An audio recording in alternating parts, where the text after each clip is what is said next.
Ya, kembali di Apa Kabar Indonesia Malam. Sekarang saya ke Mbak Cindy. Mbak Cindy, bahwa meskipun klien Anda atau Anda dan klien Anda mengatakan ada tanda tanya dalam kasus ini, tapi kasus ini berjalan sebagaimana mestinya karena cerita atau konstruksinya sudah terbangun, sudah inkrah. Tapi Anda bisa melakukan upaya pra-peradilan jika DPO yang ditangkap ini ternyata bercerita hal yang menegaskan bahwa klien Anda mungkin tidak bersalah. Nah, ada tidak keinginan ke arah sana, Mbak Cindy?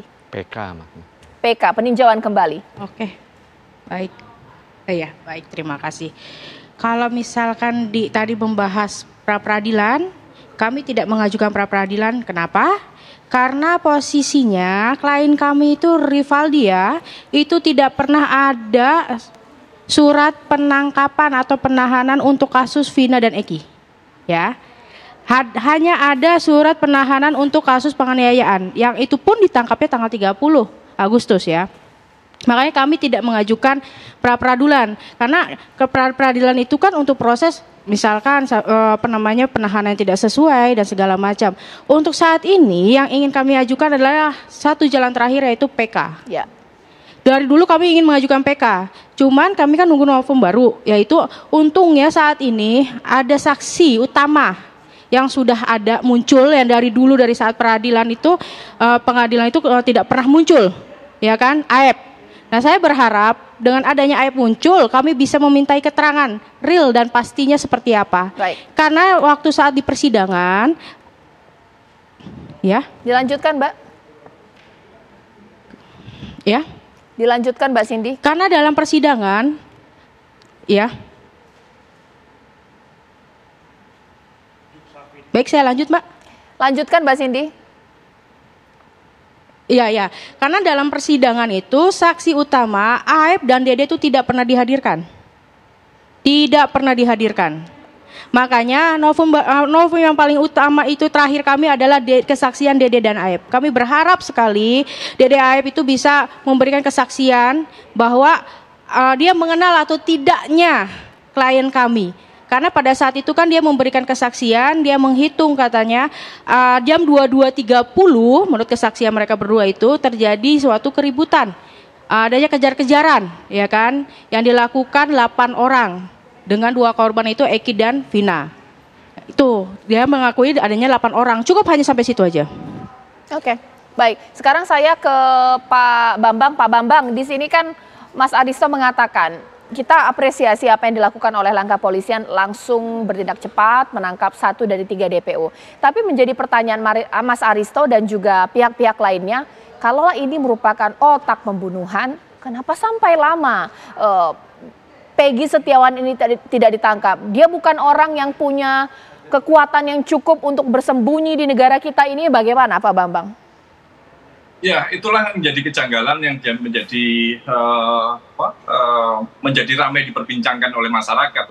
Kenapa otak pembunuhan itu malah paling lama untuk ditemukan? Artinya kan apa peran masing-masing terpidana yang kemarin itu juga harus dijelaskan oleh kepolisian lagi untuk mengklarifikasi isu-isu yang berkembang saat ini. Tentunya juga harus disampaikan selain peran mereka masing-masing juga bukti-bukti otentik, bukan hanya saling kesaksian-kesaksian terkait dengan bukti otentik ini sesuai dengan SOP kepolisian harus melalui scientific crime investigation, harus ada terkait otopsi, forensik dan yang lain-lainnya itu dibuka gitu. Apakah ada jejak forensik di para pelaku itu di tubuh korban misalnya seperti itu.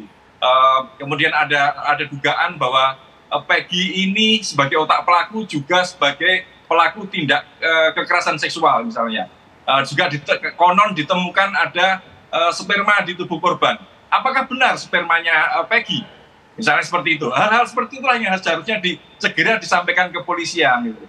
Kita mengapresiasi langkah kepolisian untuk segera menangkap 3 DPO untuk agar kasus ini lebih jelas. Tetapi kepolisian juga harus bertanggung jawab untuk menjelaskan bukti-bukti otentik yang bisa dipertanggungjawabkan secara ilmiah. Sesuai dengan ilmu kepolisian dan ilmu kriminologi tentunya seperti itu. Bukan hanya sekedar kesaksian-kesaksian yang bobotnya tentu sangat kecil dibandingkan bukti-bukti otentik tersebut. Seperti itu, Mbak.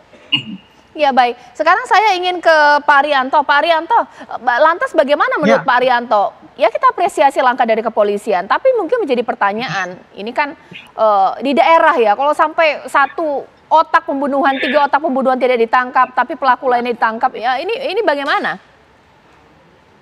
Saya jelaskan lagi ya Bu, bahwa DPO itu dijadikan DPO saat itu karena kesaksian yang paling utama ya ini, kesaksian daripada 5 orang yang mengatakan bahwa itu pelaku utama. Dan saat itu kemudian polisi membuat DPO dan kemudian mencari ke rumahnya dan sebagainya. Bukan berarti bahwa waktu menentukan tersangka itu cuma 1 keterangan saksi itu saja, tidak. Seperti Bapak tadi mengatakan, dari Bapak ahli pidana tadi mengatakan gitu. Bukan gitu. Untuk menentukan seorang tersangka itu harus ada bukti yang cukup. Ya. Saat itu sudah ada bukti yang cukup. Ketika ada LP, ada korban dan sebagainya. Kemudian ada kesaksian daripada orang yang menggigit mereka itu. Bukti cukup untuk mengatakan dia tersangka. Maka dibikinlah DPO. Tapi kemudian setelah berkas itu selesai semua, 8 berkas itu, ternyata yang 5 orang itu bukti yang kuat untuk menarik orang itu jadi DPO itu tadi, untuk mengatakan mereka itu sebagai otak pembunuhan itu tadi, mencabut, otomatis itu nggak bisa diteruskan Pak, itu sebagai tersangka. Jadi polisi kemudian fokus kepada yang 8 itu dan alhamdulillah selesai itu. Sudah sampai divonis dan ingkrah dan sekarang sudah melaksanakan putusan pengadilan. Jadi DPO itu seperti Pak Bambang ya, tolong nih. DPO itu nggak dikejar Pak sejak 2016 itu tadi, sudah selesai. Polisi menganggap sudah perfect tugasnya. Ini ribut kan setelah belakangan muncul bahwa ini otaknya adalah 3 orang sekota. Kenapa kok butuh 8 tahun? Bukan itu masalahnya. Masalahnya karena ada rumors bahwa ini ternyata yang ini ceritanya nggak seperti itu, ada di film. Kemudian yang sudah divonis pun sekarang komplain bahwa saya nggak ada di situ gitu. Nah akibatnya apa? Rakyat tercipta seakan-akan polisi itu 8 tahun kok nggak dikejar. Sebetulnya tidak gitu. Nah sekarang Pak ya, saya sampaikan ya, begitu sekarang rame-rame lagi, ada orang yang dulu itu tadi yang katanya saksi nggak pernah muncul di pengadilan, ngomong Pak saya lihat ini nih, kan polisi tambah lagi bukti untuk menentukan 3 DPO itu. Makanya sekarang dikejar lagi dan sekarang udah ditangkap. Dan kemudian sekarang polisi itu bisa akan mengorek ya kesaksian-kesaksian yang terkait dengan 3 orang ini. Apakah kesaksian ataupun bukti yang mendukung bahwa mereka itu suatu sebagai tersangka. Kalau itu benar, maka pasti akan dilimpahkan ke kejaksaan. Tapi seandainya dikumpulkan ternyata tidak cukup, pasti dihentikan. Jadi begitu, bukan sekarang ini.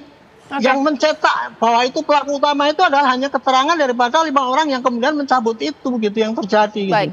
Kalau yang dulu Mbak ya, karena sudah diputus di pengadilan, saya pikir saya nggak pantas kita untuk mengoreksi wah itu terjadi kejanggalan. Kalau kejanggalan ya di PK saja hukumannya. Nah kalau yang baru ini ya, yang mengatakan Peggy salah tangkap itu tadi, silakan pra peradilan karena belum disedangkan kan untuk yang 3 orang itu bisa pra peradilan. Tapi kalau untuk kasus yang dulu silakan PK, itu jalan hukum yang berlaku di Indonesia.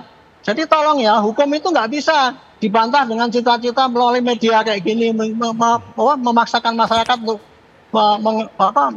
memaksakan kehendaknya gitu. Baik. Sudah ada hukum ini. Saya sebagai mantan polisi ya, saya kalau ada polisi yang kurang baik pasti saya koreksi dan saya maki-maki lah.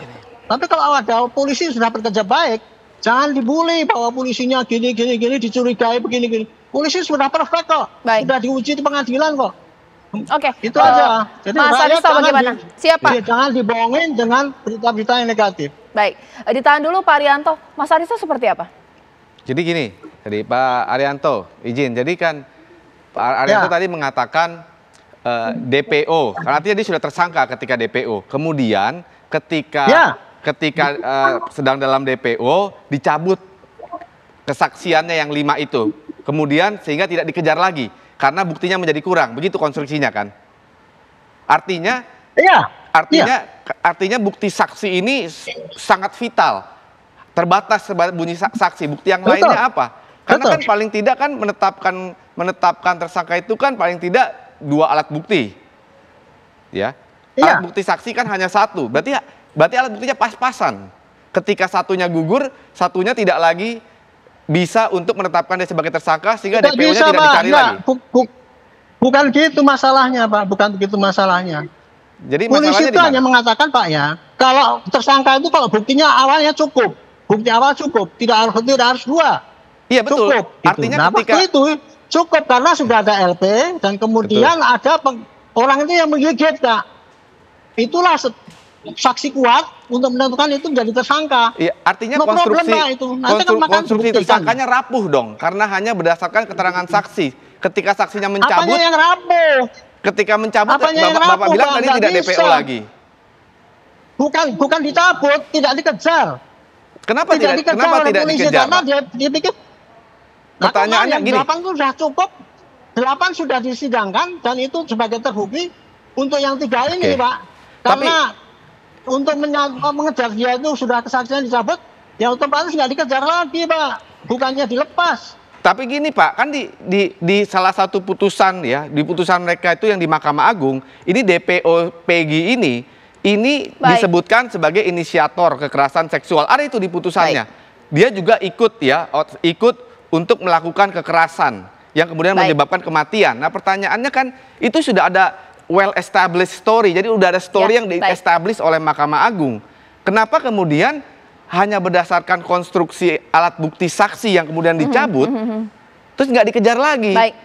Itu pertanyaan saya. Berarti Baik. kan konstruksinya rapuh itu. Oke. Ya, ditahan dulu Mas Aristo, Pak Arianto ditahan dulu. Nanti sesaat lagi kita akan beranjak satu step lebih maju daripada hal yang kita bahas ini adalah bahwa upaya pra-peradilan akan dilakukan oleh kuasa hukum Peggy Setiawan karena Peggy mengaku tidak melakukan, bukan merupakan otak pembunuhan Vina. Sementara ada saksi Aep yang mengenal betul pada saat kejadian dia melihat Peggy. Nah, apakah hanya berdasarkan keterangan saksi saja ditangkapnya Peggy Setiawan atau jangan-jangan ada alat bukti lainnya? Sesaat lagi pemirsa saya akan tanyakan kepada narasumber kita.